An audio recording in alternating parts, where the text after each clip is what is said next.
এমপিদের বিলাসিতার বিরুদ্ধে উত্তাল ইন্দোনেশিয়া, ছড়িয়ে পড়েছে সহিংসতা, পরিস্থিতি মোকাবেলায় সেনা মোতায়েন। এবার দক্ষিণ ক্যারিবীয় সাগরে যুদ্ধের দামামা, সরাসরি ভেনেজুয়েলায় হামলা চালালো যুক্তরাষ্ট্র, সন্ত্রাস বিরোধী অভিযান বলছে ট্রাম্প। বর্ণিল আয়োজনে চীনে বিশ্বের সবচেয়ে সুসজ্জিত সামরিক কুচকাওয়াজ অনুষ্ঠিত, এক মঞ্চে দাঁড়ালেন কিম, শি জিনপিং, পুতিন।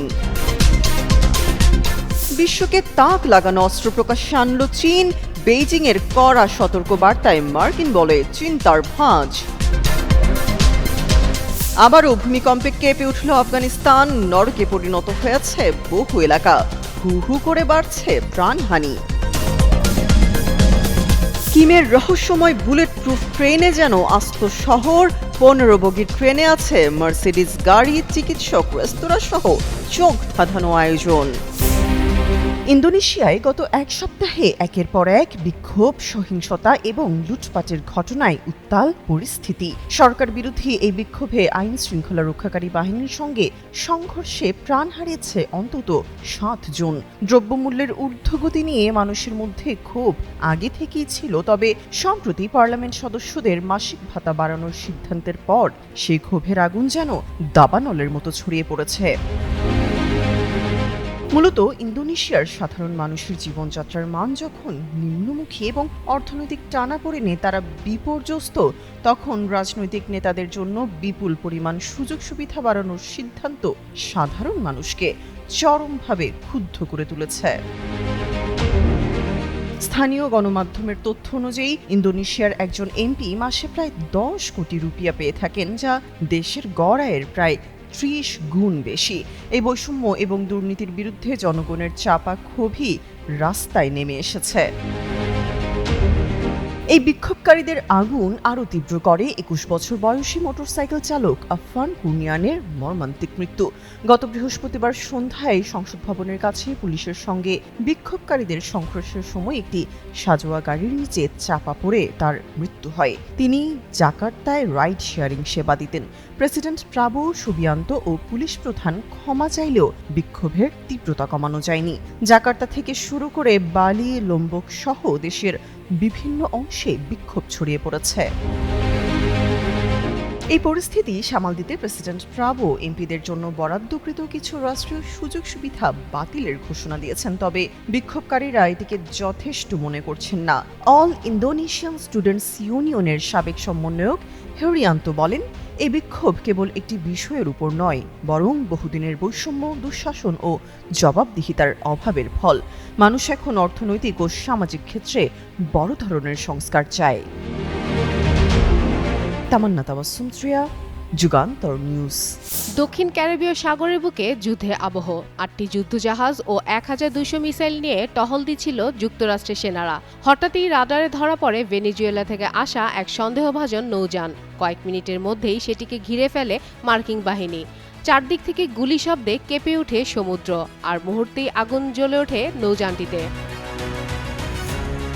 বুধবার এক প্রতিবেদনে এমন তথ্য প্রকাশ করে বার্তা সংস্থা রয়টার্স। প্রতিবেদনে বলা হয়েছে, মার্কিন প্রেসিডেন্ট ডোনাল্ড ট্রাম্পের তত্ত্বাবধানে এই অভিযান চলে এবং এই সন্দেহভাজন নৌকাটিতে ছিল বিপুল পরিমাণে মাদক। ট্রাম্প জানায়, এই অভিযানে নিহত 11 জনই ভেনেজুয়েলার কুখ্যাত গ্যাং ট্রেন দি আরাগুয়ার সদস্য। তিনি দাবি করেন, গ্যাংটি ভেনেজুয়েলার প্রেসিডেন্ট নিকোলাস মাদুরোর নিয়ন্ত্রণে কাজ করছে, তবে কারাকাস এই অভিযোগ অস্বীকার করেছে। বার্তা সংস্থা রয়টার্স জানায়, সাম্প্রতিক সময়ে দক্ষিণ ক্যারিবীয় অঞ্চলে মার্কিন যুদ্ধজাহাজ মোতায়েনের পর এটাই প্রথম বড়সড় অভিযান। এদিকে হোয়াইট হাউসের এক সংবাদ সম্মেলনে দেশটির প্রেসিডেন্ট ডোনাল্ড ট্রাম্প সাংবাদিকদের সামনে তুলে ধরেন কিভাবে কয়েক মিনিটের এই সামরিক অভিযান পরিচালনা করেন।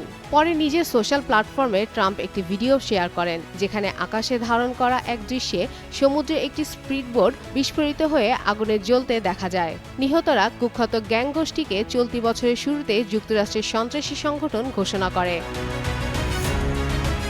তবে ভেনেজুয়েলার তথ্যমন্ত্রী ফ্রেডি নানেস পাল্টা অভিযোগ এনে বলেন, ট্রাম্প যে ভিডিও প্রকাশ করেছে তা কৃত্রিম বুদ্ধিমত্তা দিয়ে তৈরি, যদিও রয়টার্স প্রাথমিক যাচাইয়ে কোনো কারসাজির প্রমাণ পায়নি।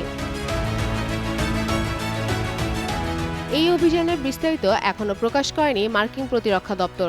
নৌকায় কী ধরনের মাদক ছিল বা কিভাবে আক্রমণ চালানো হয়েছে তা এখনও অজানা। তবে বিশেষজ্ঞদের মতে সন্দেহভাজন নৌকাটিকে জব্দ না করে সরাসরি উড়িয়ে দেওয়া একেবারেই অস্বাভাবিক।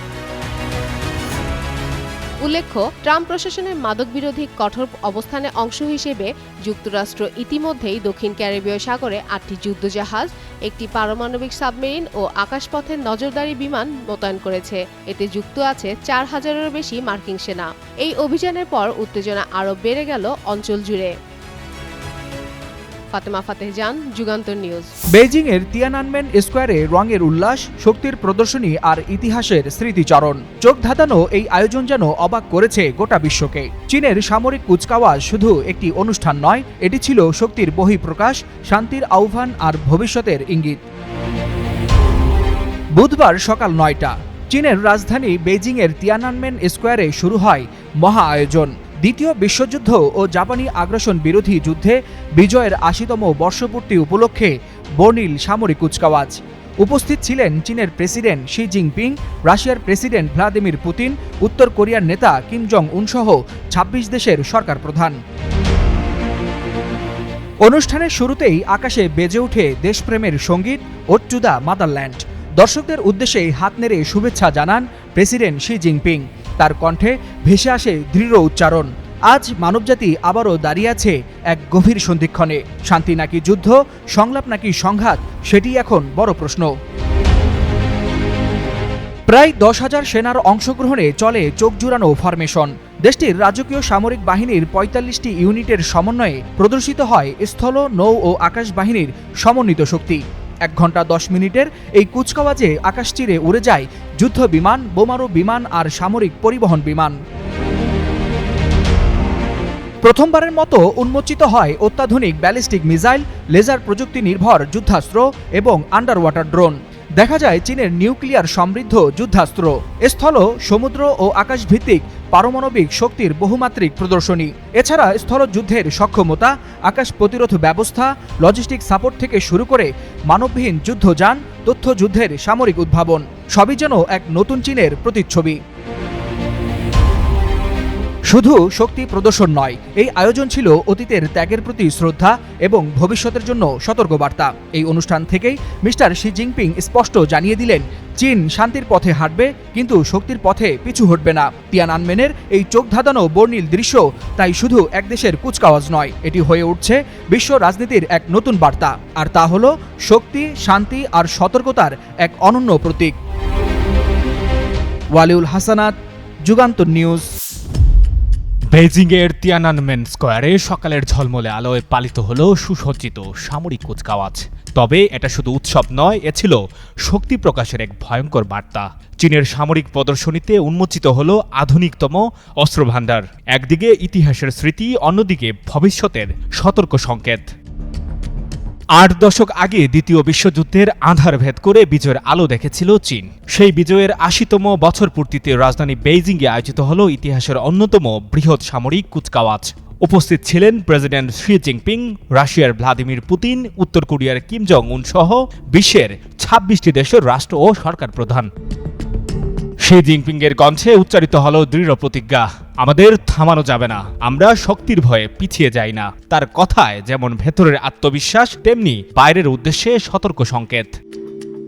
কুচকাওয়াজের মঞ্চে প্রথমবারের মতো উন্মোচিত হল DF-5C ক্ষেপণাস্ত্র। ২০,০০০ কিলোমিটারের বেশি পাল্লা, শত্রুর আকাশ প্রতিরক্ষা ভেদ করার বিশেষ সক্ষমতা। বিশ্ব বিশেষজ্ঞদের ভাষায় এটি এক নিঃশব্দ বজ্রপাত।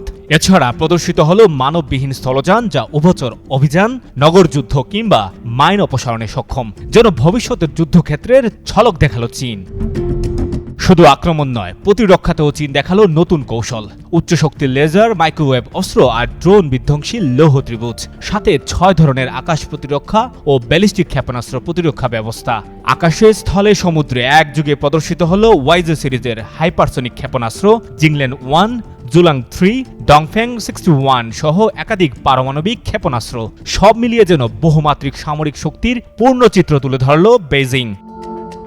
অতীতের বিজয় স্মরণ আর ভবিষ্যতের দৃঢ় সংকল্প দুই মিলে তৈরি হলো এক ঐতিহাসিক আয়োজন। চীন দেখিয়ে দিল তাদের শক্তি শুধু প্রতিরক্ষার দেয়াল নয়, বিশ্বকেও দেয় সতর্কবার্তা। আর তাই এই প্রদর্শনীর পর মার্কিন বলয়সহ বিশ্ব রাজনীতির মানচিত্রে নেমেছে নতুন চিন্তার ভাঁজ। সঞ্জয় দত্ত, যুগান্তর নিউজ। দুদিনের ব্যবধানে ফের কেঁপে উঠল আফগানিস্তান। আবারও আতঙ্ক ছড়িয়ে পড়েছে চারদিকে। শিশুদের কান্না আর স্বজন হারানোর হাহাকারে গোটা এলাকার বাতাস ভারী হয়ে গেছে।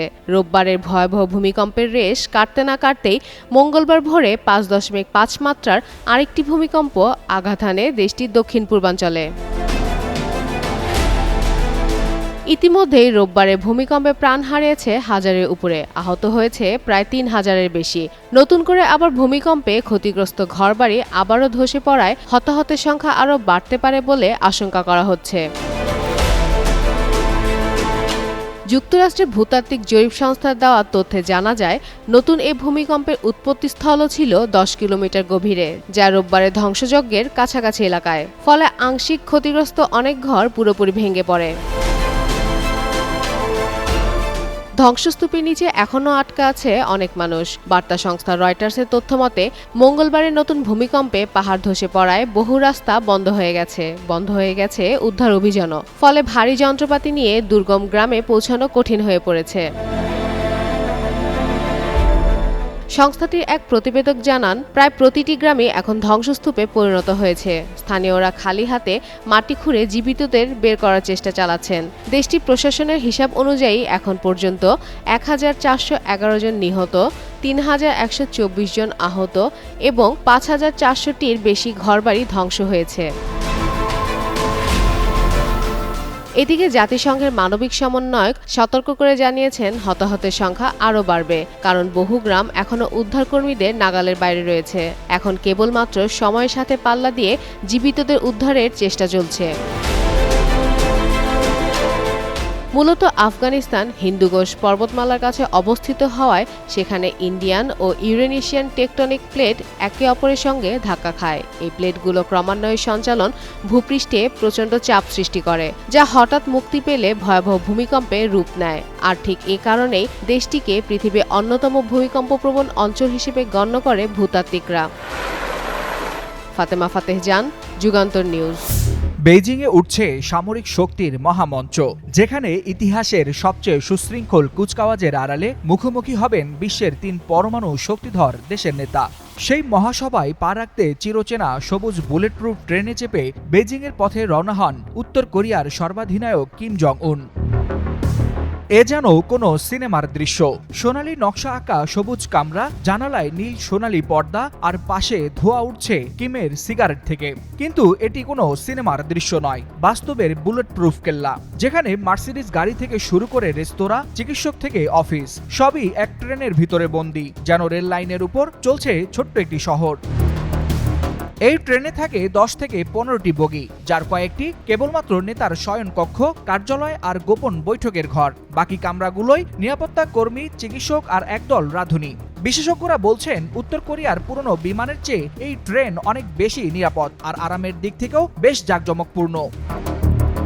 কেবল নিরাপত্তাই নয়, কিমের এই ট্রেন একেবারে মোবাইল প্রেসিডেন্সি। রেল লাইনের ঝাঁকুনির মাঝেই তিনি পরিচালনা করেন বৈঠক, প্রস্তুত করেন চুক্তির খসড়া, আর কখনো কখনো পরিবেশন হয় জীবন্ত লবস্টার কিংবা প্যারিস থেকে আনা ওয়াইন, যেমনটা করেছিলেন তার বাবা কিম জং ইল। তাই তো সমালোচকরা বলছেন, এই ট্রেন কেবল যানবাহন নয়, এটা কিম পরিবারের ইতিহাসের রোলিং থিয়েটার। বিদেশ সফরের জন্য কিমকে বহন করা ট্রেনটির গতি উত্তর কোরিয়ার ভেতরে ঘন্টায় মাত্র 45 কিলোমিটার। তবে চীনে প্রবেশ করলে নিয়ম অনুযায়ী এই গতি বাড়িয়ে প্রায় দ্বিগুণ করতে হয়। এজন্য কিমের ট্রেনকে দ্রুত গতিতে টেনে নেওয়ার জন্য বেইজিং বিশেষ লোকোমোটিভের ব্যবস্থা করে, যেগুলো সাধারণ যাত্রীবাহী ট্রেনের জন্য নয়, বরং সংরক্ষিত থাকে কেবলমাত্র রাষ্ট্রপ্রধানদের ব্যবহারের জন্য।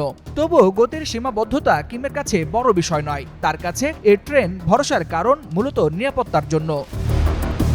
উত্তর কোরিয়ার প্রতিষ্ঠাতা কিম ইল সুংয়ের আমল থেকেই শুরু করে আজ পর্যন্ত এই ট্রেন উত্তর কোরিয়ার শাসকদের অবিচ্ছেদ্য সঙ্গী। কিম জং ইল বিমান ভয়ে ট্রেনেই বিদেশ সফর করেছেন বারবার, আর কিম জং উনও তার পূর্বসূরির সেই ঐতিহ্য আঁকড়ে রেখেছেন রাজনৈতিক সফরের প্রতীক হিসেবে।